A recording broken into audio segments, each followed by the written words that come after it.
was born in Ripley, Tennessee. Tennessee. Mm-hmm. So tell us more about, when you remember, what year did you come up to Elyria from Tennessee? It was December the 27th, 1965. Wow. So you were of age to remember. 13. It's 13 years old.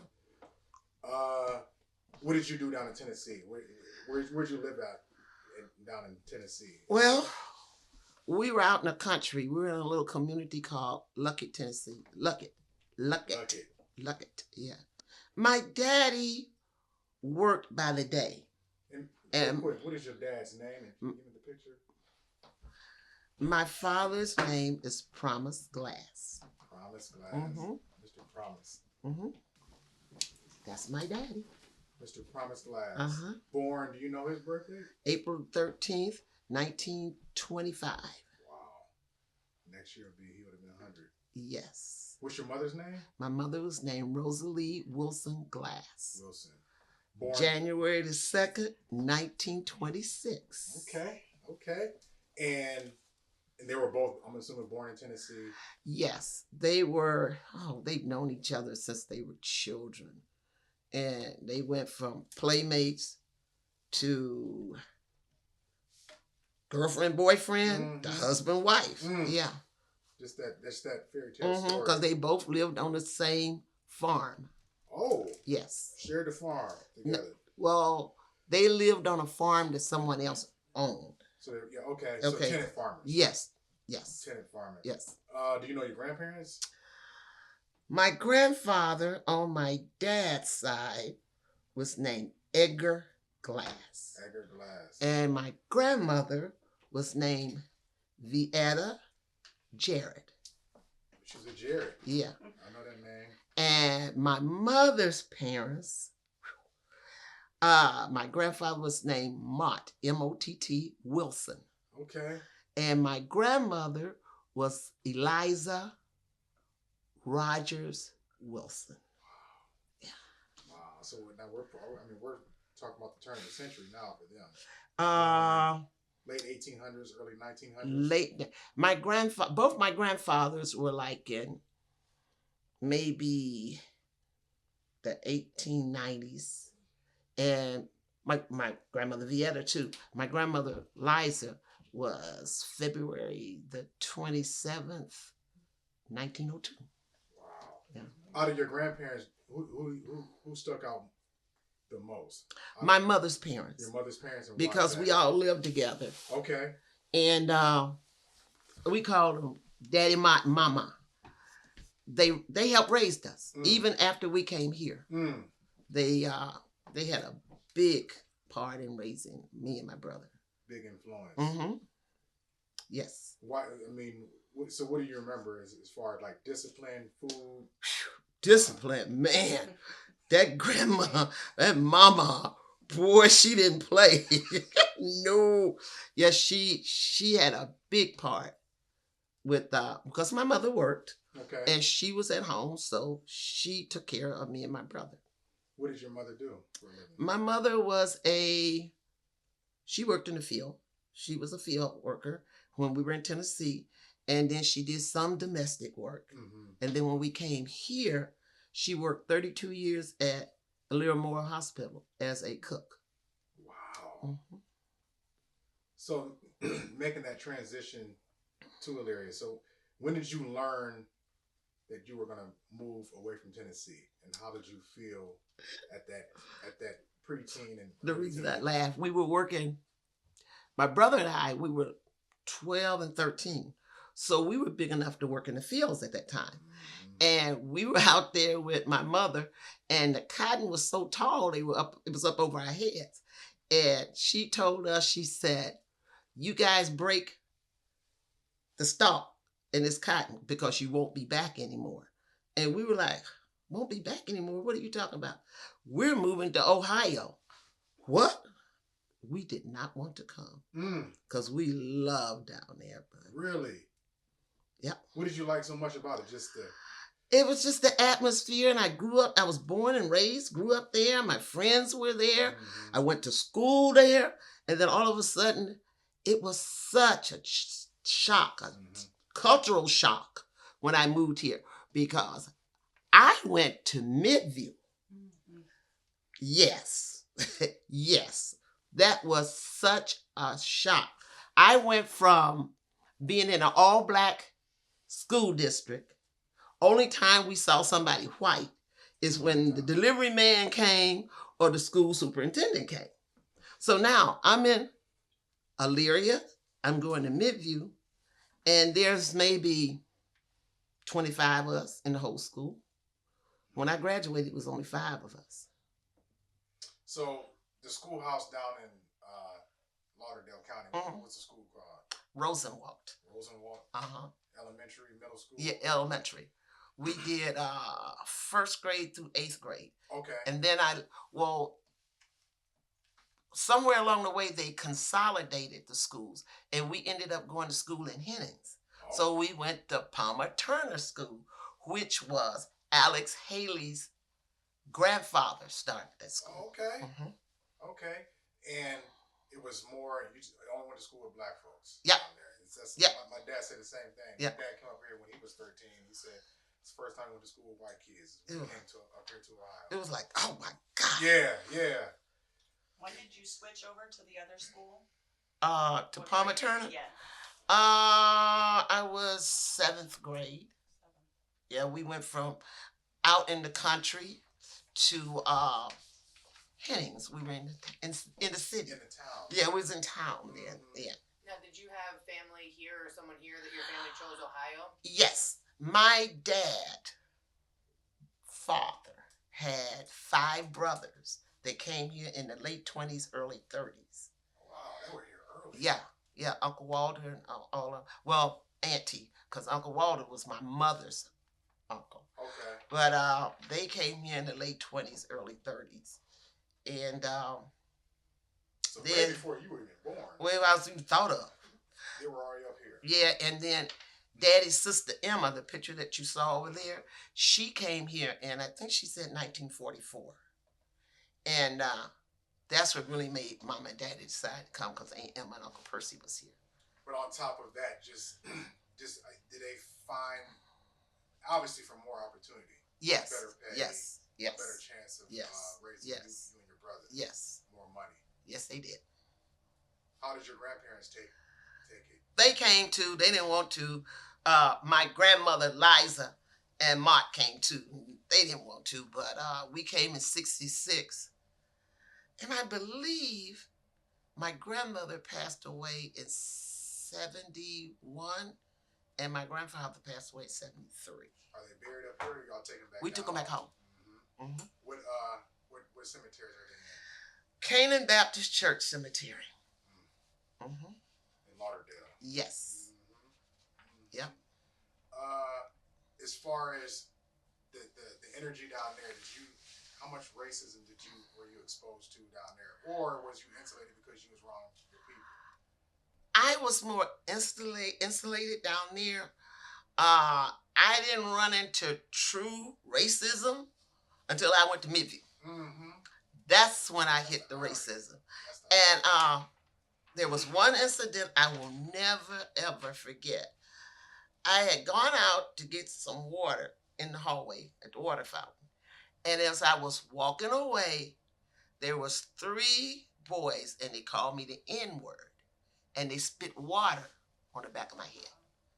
And I will never forget that. I never went through that in Tennessee.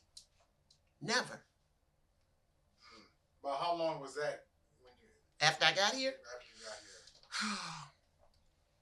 It was maybe the first year I was out there, because I was at Midview Junior High. Straight up, yeah. So and that's a pivotal age to even to move as a child. Because like you said, you had all your friends. I cried myself to sleep every night for about 6 months maybe. Wow.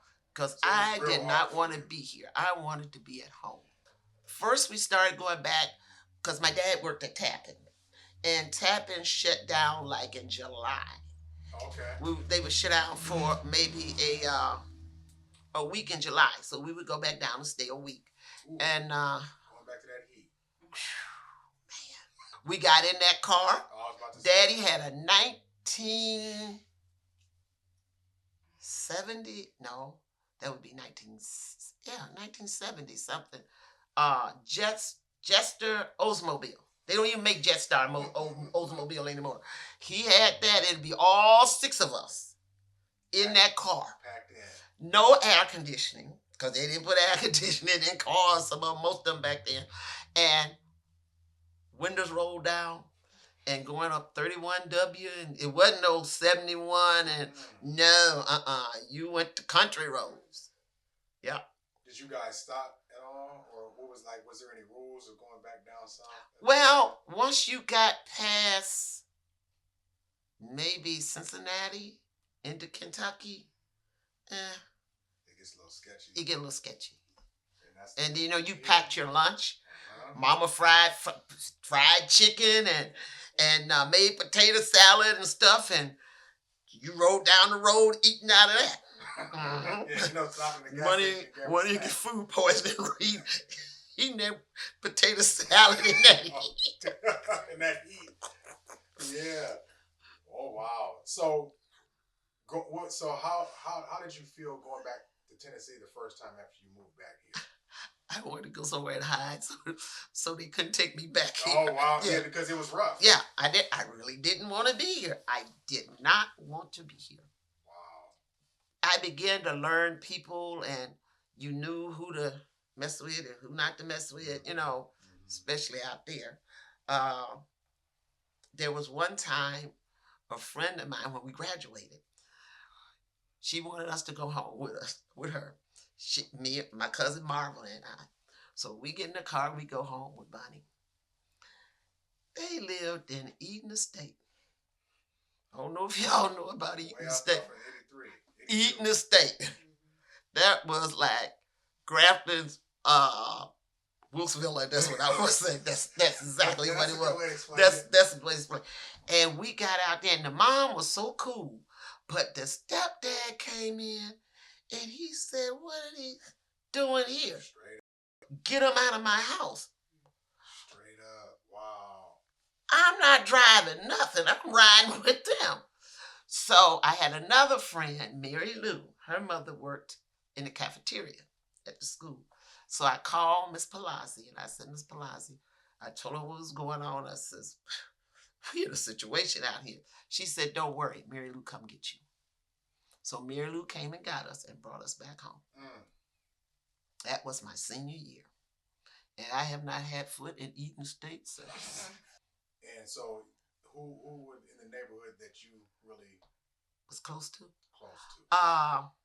Clementine. She was Clementine Adams at that time. Okay. Clementine Nelson. Wilson is the last name when she passed. We were really close.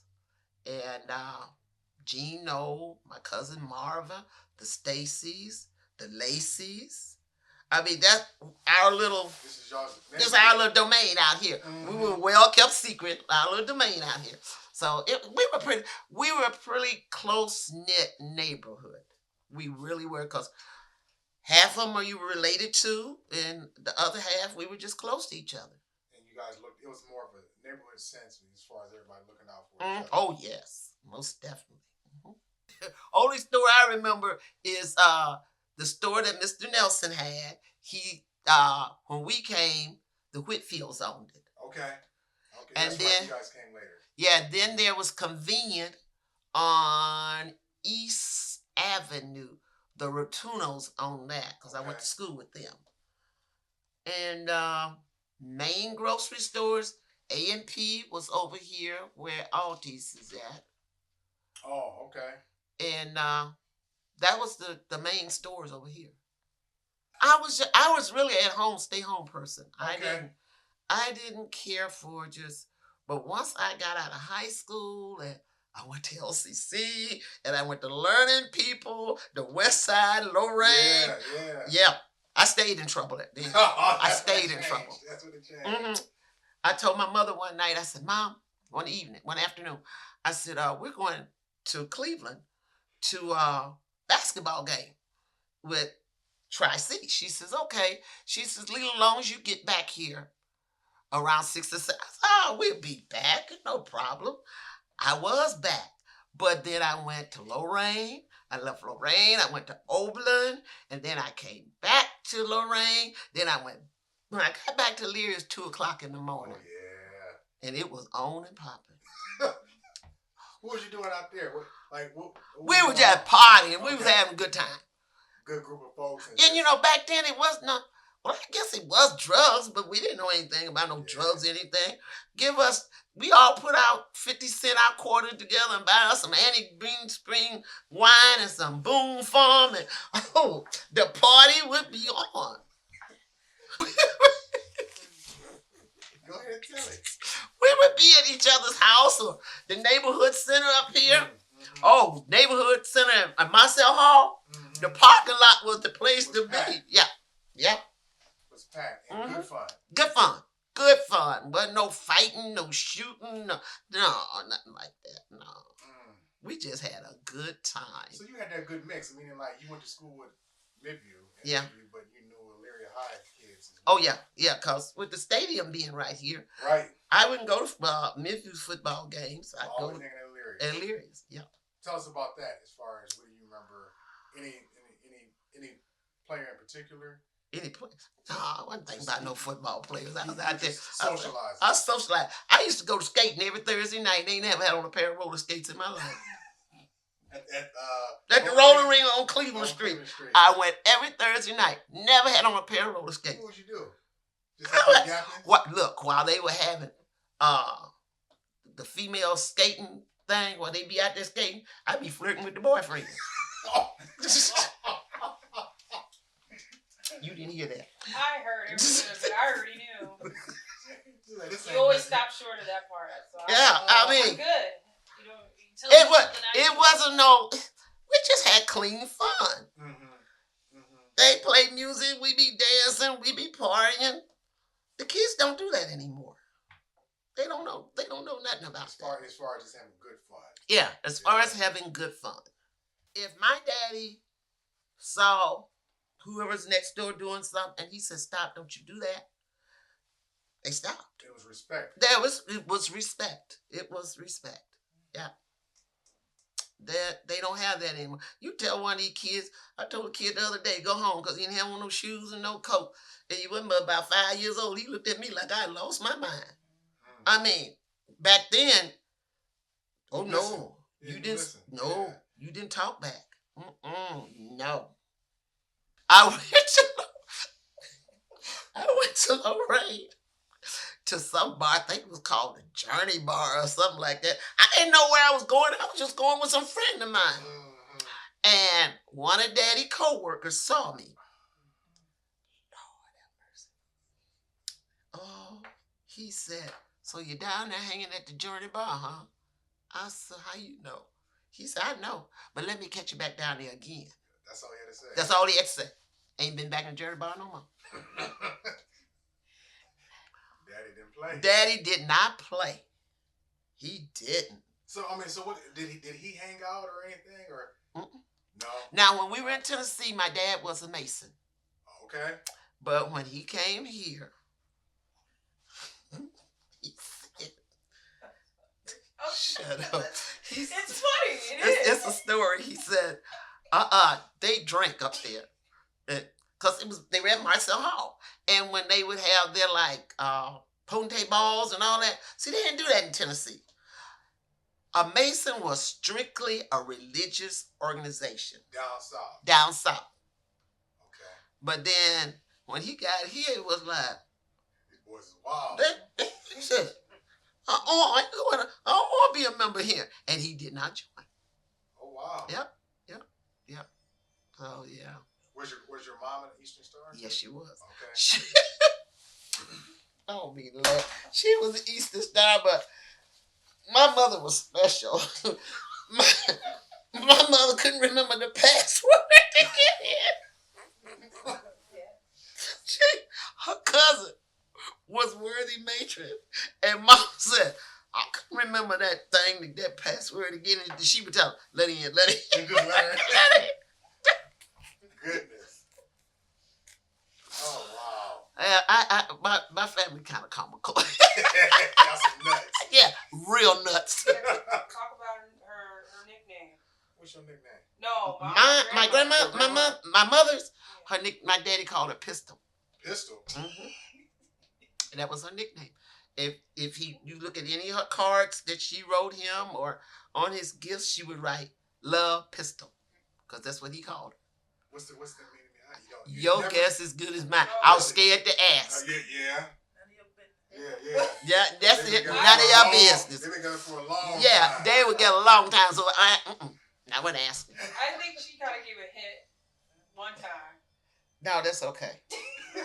That's Do you know okay. the story how they met? They were kids. Yeah. They were like 8 or 9 years old. So they farmed together. They all lived on a farm together, and then they were on again, off again, till they finally got on again and stayed on. How old was your father in that picture? Do you know? 19. 19 years old. This is when he came here in the 40s. Okay. This was taken here in Ohio. It was leaving them. It was hard. It was really hard to leave them. Now you mentioned it being your mom's idea and wanting like a better life for you. What was the conversation that like? How did she talk to you when you would come home from Midview with your stories or? I never would tell her. No. Oh wow. No, tell her that. Wasn't no need her going to the county jail. No, I didn't tell that. Okay. No. But no. they knew that you were one They of the knew- only black children there. But like, Yeah, did she knew press I you? wasn't happy. Yeah. She knew I wasn't happy. But she kept saying, it'll get better. It'll get better. And it did. I just had to get used to a whole new environment. Right. Straight up. Yeah. I mean, whole new everything. You went from going to school in a 3-room schoolhouse, and one room had 1 through 3, 1 through 4 grades. And then when you hit that 3rd room and you were 6th, 7th grade, you were, woo. I never did get a chance to do that because they consolidated the schools. And I had to go. And then that was a culture shock.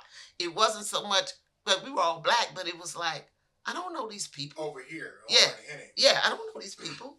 And they, you know how kids are. Don't want new kids in the school. And, Get all yeah. clicky up. Yeah. Mm. Yeah. Do you remember any? Because you was down there for a while, Mhm. down in Tennessee. Do you remember any kind of race riots or lynchings down in Tennessee? I heard my grandfather and them talk about it, but no, Okay. not me. There's this one gentleman that actually got lynched in Haywood.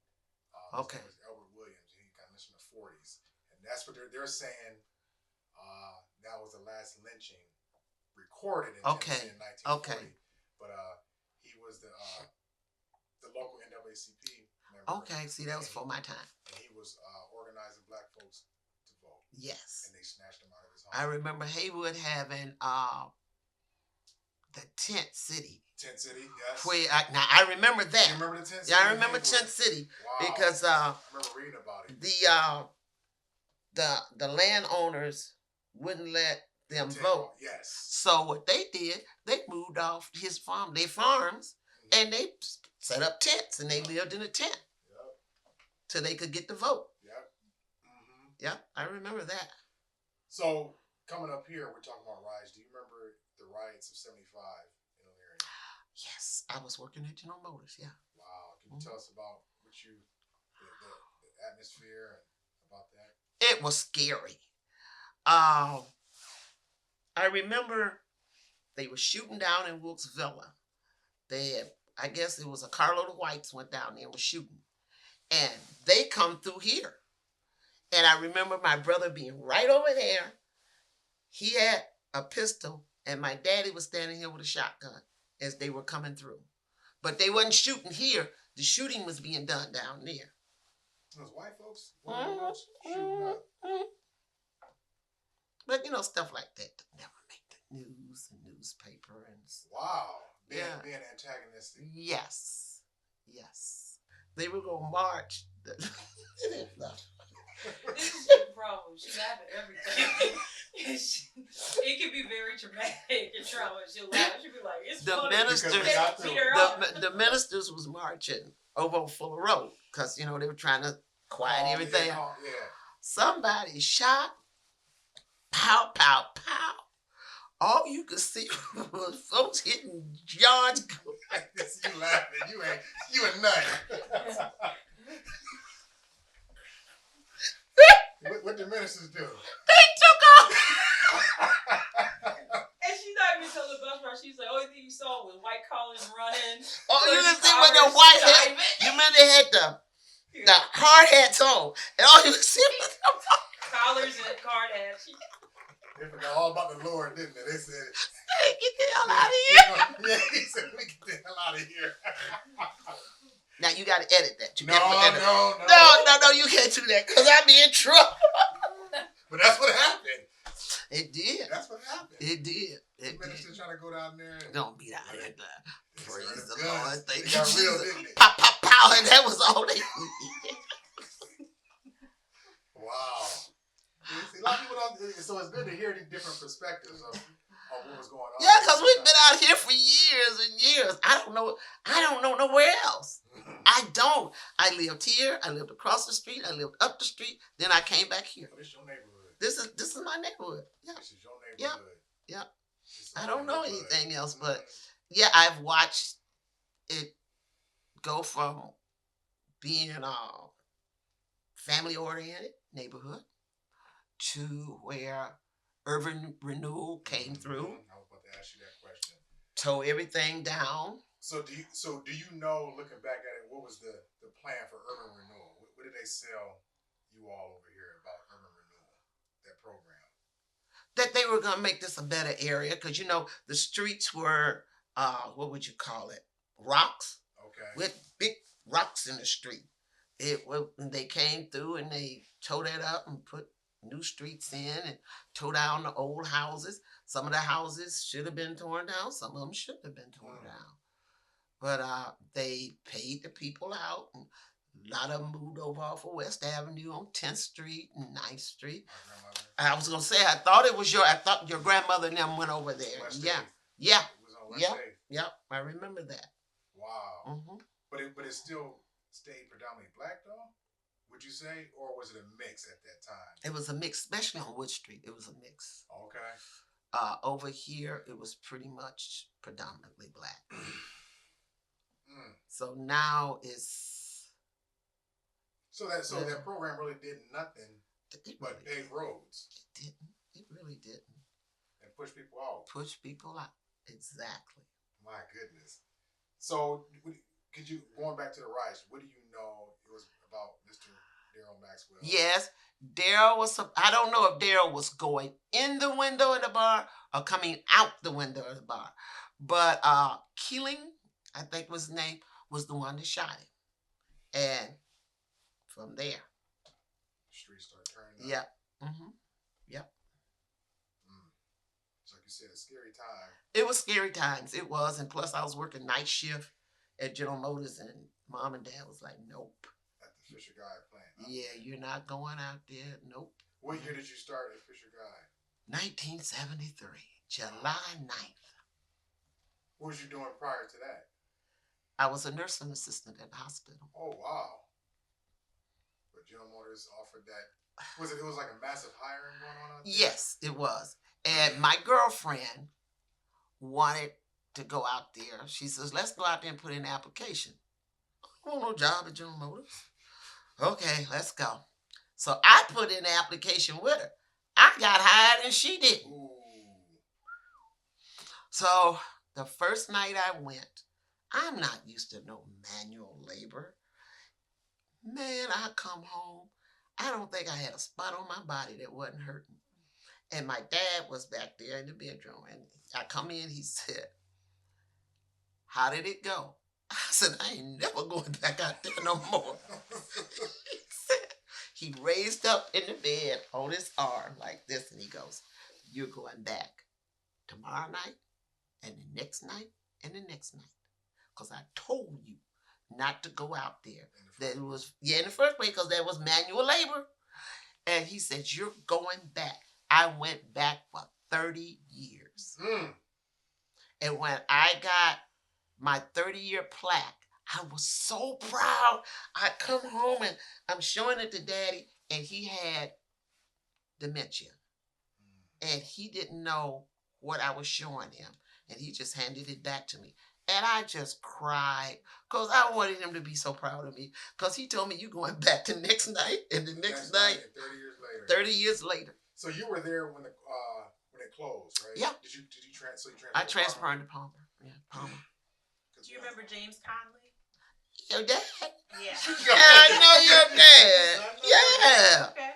He was a foreman out here at Fisher Guy. Yeah. Yeah, I remember your dad. What do you remember about Uncle Jim, as I call him? He was a good foreman. Everybody liked him. He was one of the few. One of the few. Yeah. Yeah, because we had some real doozies out there. I believe it. When we first went out there, I guess they were just trying to, I don't know, they were trying to break us in, or, because we had people come out, start like second shift with us. And that was at 3 o'clock. We went to lunch around 6:30. Didn't see them no more. Didn't come back. We sitting there waiting for them to come back to start the lineup. They gone. This is senior. Deuces. We out. Because they had no idea What kind of work it was. Mm-hmm. Mm-hmm. Yeah, I know. I can't remember when my mom started. Your mom started the year after, same year or the year after. Because I came out before she did. Because they wanted to stay to the next contract. And I was like, I know all about. See ya. My mom up out of there. See ya. Because wasn't there a layoff in the 70s too? A big layoff. A big layoff. Big layoff. And you guys got called back. Mm-hmm. I remember that. I remember that when I was a kid, when they called y'all back. My mom was Yeah. We had a big layoff, and they called us back. Then we had another big layoff in 82 because I had Kim and Michelle, and I really didn't want to go back because I had 2 newborn babies. Mm-hmm. So I stayed off another 6 months, I think, and then I went back to work. And that was all the Fisher guy. Yeah. In Parma. I went to Parma in 89, Yeah. 88, 80s, yeah, somewhere around there. You had your twins. Had the girls. Twins in your family. Yes. Yeah, it runs in the family. Kim Michelle is like the 9th or 10th set. Oh, Yeah. Ooh-wee. And then it's been a whole lot more on after that.